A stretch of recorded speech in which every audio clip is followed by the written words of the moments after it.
Guys, welcome back to my channel. Don't forget to like, share, subscribe, ring the bell for the next notification for my uploads. This is going to be the story of the little girl named Shannon Matthews. Let's get into it. Karen Matthews was a mum of 7. One of those obviously being Shannon Matthews. She was somewhat of a drifter, I guess, that she would drift in and out of relationships. She came under the sort of impression that sex would mean love, which clearly, it isn't. She had, as I said, 7 children, 6 different fathers. She wasn't the smartest tool in the box, nor was she the best mother. She had social services involved a number of times, which kind of leads me then to sort of a question of, well, where were social services? Why wasn't anything happening with these children? Why weren't they on the list to be watched? Or there's so many questions. I digress though on that. Anyway, she moved to a 2-up, 2-down in Dewsbury Moor. A 2-up, 2-down is basically 2 bedrooms, a living room, kitchen, and a bathroom. Basically 2-up, 2-down. Karen lived here with Craig Mia and 6 out of her 7 children. 1 that lived with their biological father. The other 6 lived with these 2. Her boyfriend Craig was strange, to say the least. There will be more details on him later on, but he was a very strange acting man around children, just in general. A lot went on with these pair, which obviously I will get more into momentarily. Shannon Matthews was born on the 9th of September 1998. She was a very happy-go-lucky, a very loner of a child. She only had sort of 1 or 2 friends that she would talk to. She would spend a lot of time in her bedroom, writing in journals, playing with dolls. A very normal, quote-unquote, girly girl. She liked the pink, the fluffies, the dolls. She liked her own company, I suppose, even though there was lots of other children in the house. She was very much, into her own little space and enjoyed her own little company. February 19th, 2008, there was a 999 call to the police declaring that Shannon, aged 9, was missing and didn't return from school. Karen also informed Shannon's father, here on the left, that she was missing. She rang after, she didn't return from school and said that she had gone to the swimming bars. Here in the UK, during junior school, you have swimming lessons, which you go to once a week, twice a week sometimes, and you get certificates to learn how to swim, to all the different, going underwater, etc. She had gone to the swim bars. She'd got off the bus, walked halfway home with her friend. They split to go their separate directions, and Shannon never returned home. In the UK, like many places, when a child goes missing, the first 24 hours are super important. So, there was a lot of police surrounding the estate. Also, a lot of the estate come out. Now, an estate in the UK is, how do I describe it? Is sort of low income, a lot don't work, a lot are on benefits, but they're also very, very family orientated. If one kid's missing, all their kids are missing, and they're out, full on searching. So along with the police out searching, Julie, one of Karen's friends, also set up the it's like a little tenant's house, basically, where you'd go if you had any issues. Opened that up, got a little, I think it was like £300 that the Dewsbury Moor Community Centre was given to help sort of fund the search for Shannon. There was, hundreds of people out searching that night. The police obviously told these two not to go out and search, sort of refrain from searching, to stay at home. The whole time there was camera crews and, paparazzi outside, etc. And there is a documentary out there that actually filmed whilst this was going on. I will link it in the descriptions for you to see if you wish to see. But Craig, during this time, acted very strange, and so did she. She would smirk at things, laugh at things. Craig would be very much in the corner on his computer. It was just a strange thing overall. 24 days this little girl was missing. The people of Dewsbury Moor put every penny they had. Now, bearing in mind, like, these people didn't have 2 pennies to rub together, but every spare penny went to the missing child posters, t-shirts, anything they could possibly get that would help Shannon come home alive. They were willing to do. They were putting a lot of hours in. A lot of these people didn't see their own children for days at a time because they were just so busy rallying around, and that's very much an estate. I lived on an estate growing up. It is very much, it's family orientated. If something happens on the estate, everybody knows about it. Everybody rallies around. If some house catches on fire, for example, you would be there going through your old stuff to try and help that family. It's a very much family orientated area. During this time, Karen's 2 best friends, Julie and Natalie, Julie's on the left, Natalie's on the right. Julie was very much interested in getting the posters out, getting people interested, getting the paparazzi to make sure that, it doesn't drown out. Bearing in mind, this was the same sort of time as another more popular story of a missing child was out, and that kind of overpowered what was going on Dewsbury. Natalie, on the other hand, pictured here on the right, she started having suspicions. She was questioning things. She was questioning what was going on. She was questioning Karen's reaction. She was questioning how Karen was behaving. There was a lot of questions for Natalie, where I think because Natalie, out of the 2, Natalie would babysit a lot for the children and have all the kids in her house, where Julie was more front and centre at the community centre, getting everything up and running there, that maybe Julie didn't see what some of the things that Natalie was seeing, and inevitably never sort of realised.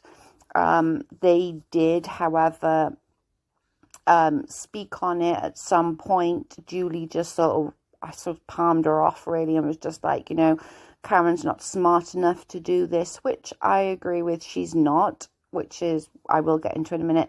But Natalie was very much, something isn't right, and I don't know what it is. On day 24, the 14th of March, Shannon was found in Michael Donovan's flat. Michael Donovan is the uncle of Craig, Shannon Matthews' stepfather.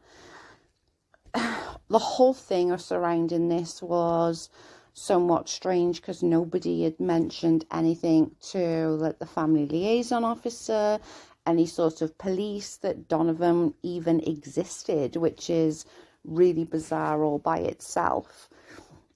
When Karen found out that Shannon had been found, again, Natalie was present, and Natalie sort of looked at her reaction, and I suppose, didn't like the reaction, was very much like, whoa, wait, hang on a minute, your child's just been found alive.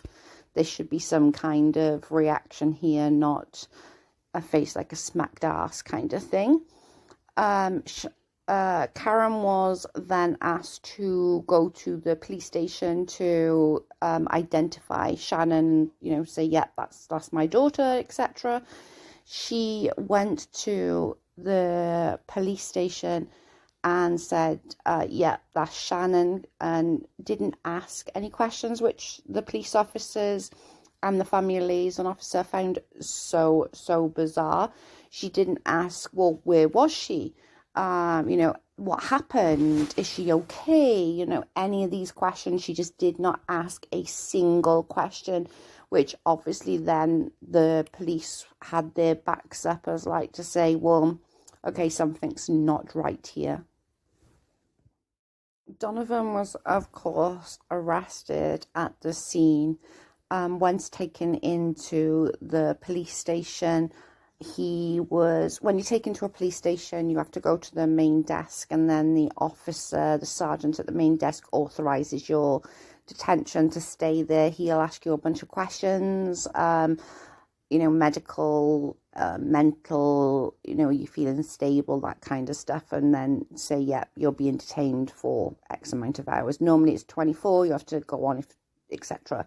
Anyway, and as he was at the custody sergeant's desk, he was saying, you need to go and get Karen, go and arrest Karen. And the officer turned around and said, you're still under your rights, you're probably better off not saying anything until you speak to a solicitor. He was continued saying, go and arrest Karen, go and arrest Karen, it's all a plan, go and arrest Karen. This was then obviously an interview later on. He did a pre-made statement. So again, when you'll have a duty solicitor come to you, you can either go no comment, which is what a solicitor normally will tell you to do, just say no comment, no comment, no comment. You can spill the beans, as they say, or you can have a pre-done letter which your solicitor will read to them, and then he'll do a no comment afterwards, which is what he'd done. He had then stated that it was a plan that he was to pick up Shannon from school, hold her in his flat for however many days until the reward got a quote-unquote decent amount of money, and him and Karen were to share the funds once it got to a, again, quote-unquote decent amount of money. Again, there's a few different stories going around about this. This is just what his side of the story was. There was then, obviously, they questioned Karen, and she gave a different account. During this time, Karen was taken in quite a few times to, answer some questions or just to talk, because Karen's house, a lot like a lot of estates in the UK, Wales, Scotland, etc., is very much, everyone's in and out of everyone else's house. You go in, you have cuppa, there's like 6 other people.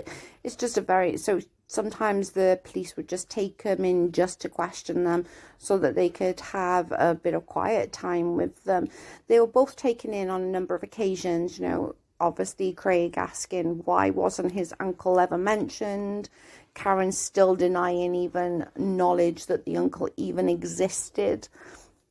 She then went to, oh, well, I know him, but I don't know him that well, to, oh, well, I know him that he's a scumbag. It was a scumbag he was. She just would never keep her story straight at all. On further inspection, however, of Donovan's house, they did find other things. They found a noose that was attached to the rafters, so basically where you'd get into your loft, there's like a little doorway.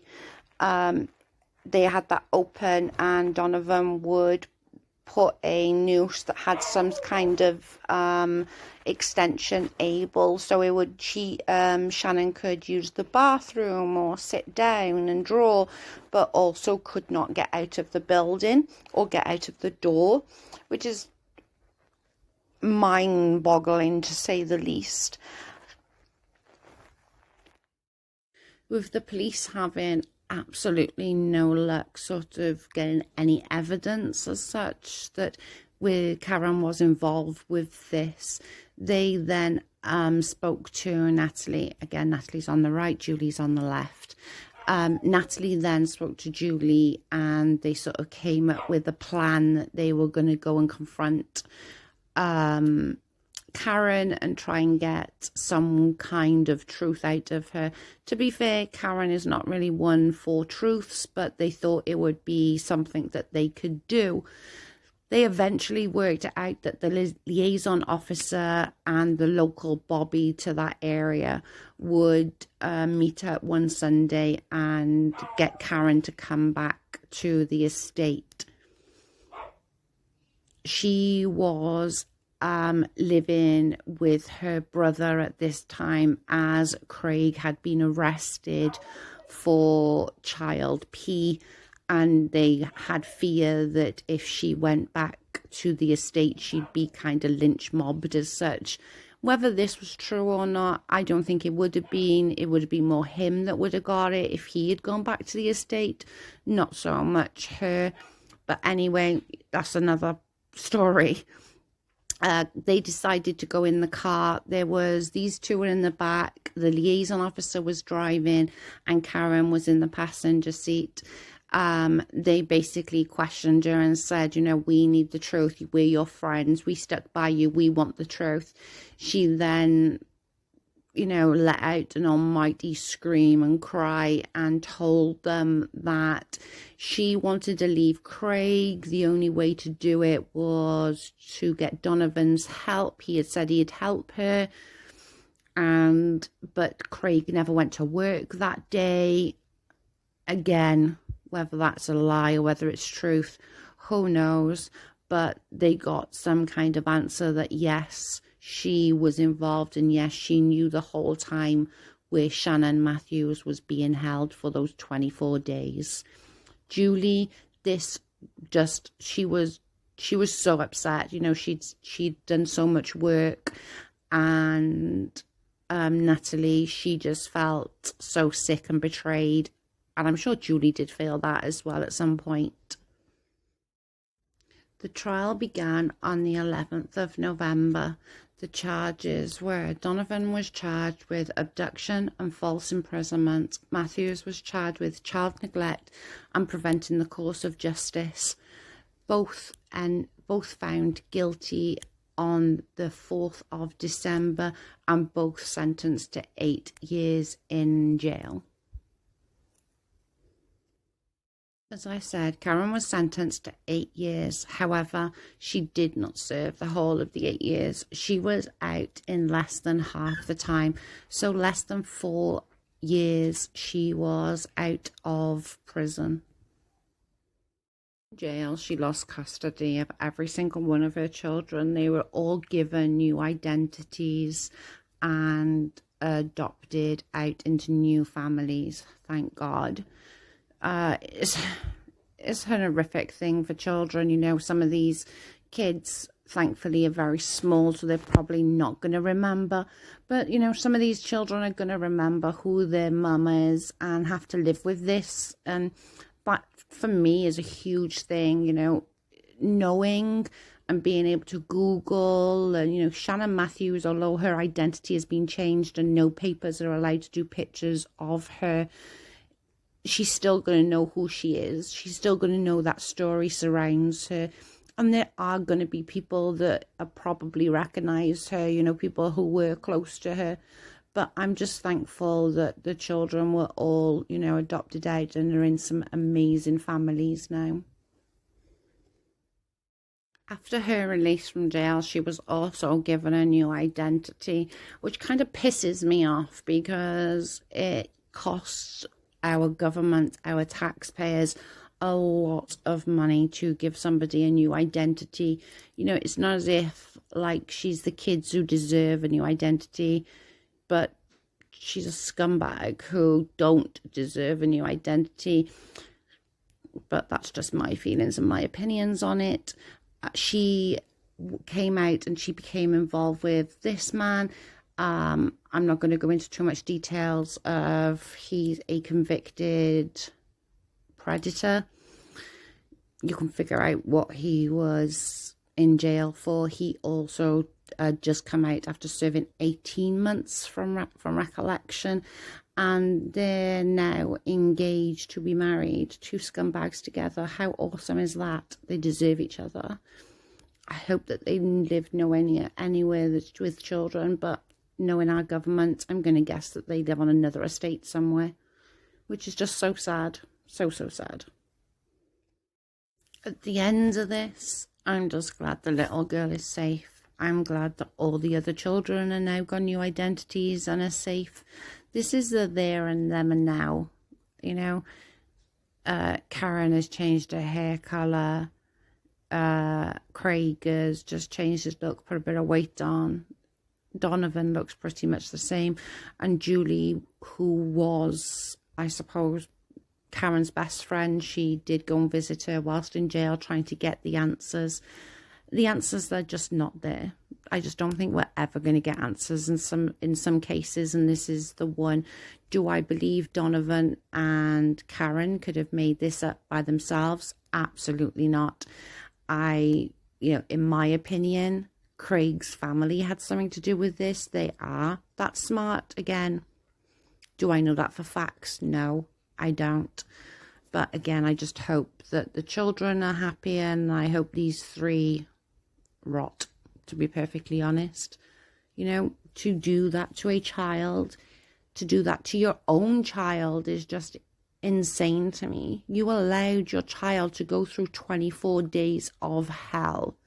Like, you allowed your child to go through 24 days of being drugged and being hidden in a divan bed and being noosed. No, sorry, no. There's nothing at all that would make me feel bad for her or them too, in the other hand. And Julie, girl, you got way more care in your heart than I would have. I get why you wanted to visit and why you would try, but you got more. I'm not sure I could have done it. So props to you. My final thoughts. I just pray that the children are getting the therapy that they need. I pray that they getting everything that they need, you know, the therapy, the treatment, wherever that it is, to make them become what they can become within adult life. You know, a few of them are little adults already. A few of them are going on to become adults soon. It's just so heartbreaking that these children know where they're going to come from. And although they've got new identities now, you know, for the percentage of these children, they're still going to know that their mom was Karen Matthews. And just to know that is going to have some kind of impact on your psyche and who you are. You question things. I just hope that they're all getting the help that they, you know, so deserve, and that they have an amazing future. And, you know, you aren't your mother's keeper, and you aren't going to become what your mother is. And I just wish them all the luck in the world. That's my final thoughts. I hope you enjoyed this story, and I shall catch you on the next one. Bye, guys.